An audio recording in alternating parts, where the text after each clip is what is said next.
प्रार्थना ह्या चॅनलमध्ये तुमचं खूप खूप स्वागत आहे। श्री स्वामी समर्थ। आज मी तुम्हाला सांगणार आहे आपल्या घरामध्ये लक्ष्मी स्थिर राहण्यासाठी स्वामी समर्थ केंद्रानुसार सांगणार आहे की आपल्या घरातला जो झाडू असतो तो झाडू नेहमी आपल्याला जो झाडू असतो तो कधीच उभा ठेवायचा नाही। झाडू हा नेहमी आडवा ठेवायचा असतो आणि झाडू हा दक्षिण दिशेकडे त्याचं तोंड जाईल अशा पद्धतीने ठेवायचा नाही, कारण की आपण त्याला लक्ष्मी मानत असतो आणि लक्ष्मीचं तोंड दक्षिणेकडे नसावं। त्यामुळे जो झाडू असतो तो उभा ठेवू नका, आडवाच ठेवा आणि दक्षिण दिशेकडे तो झाडू ठेवायचा नाही।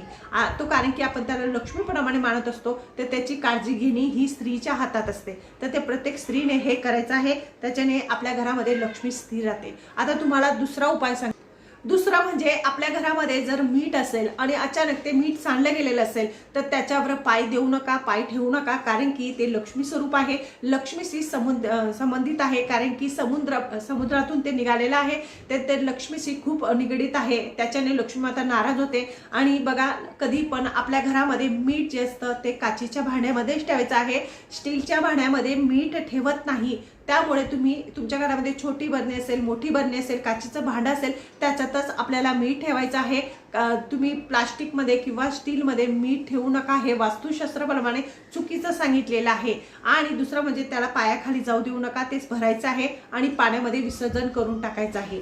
याच्याने पण लक्ष्मी माता आपल्या घरामध्ये स्थिर राहते, हा लक्ष्मीचाच उपाय आहे। आता तुम्हाला तिसरा उपाय सांगते।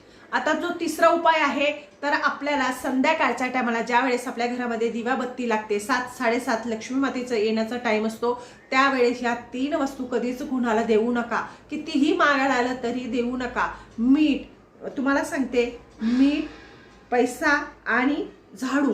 मीठ, पैसा आणि झाडू हा संध्याकाळच्या टायमाला कधीच कुणाला देऊ नका, कारण की हा लक्ष्मी स्वरूप मानला गेलेला आहे। तर ही गोष्ट प्रत्येक स्त्रीने लक्षात ठेवायची आहे। याच्याने जर तुम्ही दिलं तर तुमच्या घरातली लक्ष्मी बाहेर जाते।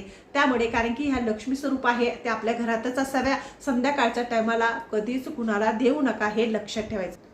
चौथं ते सांगणार आहे की संध्याकाळच्या टायमाला जे दुधापासून जे वस्तू तयार झालेल्या असतात, शक्यतो जी आपली दही असते, दही सुद्धा कोणाला देऊ नका, दूध देऊ नका।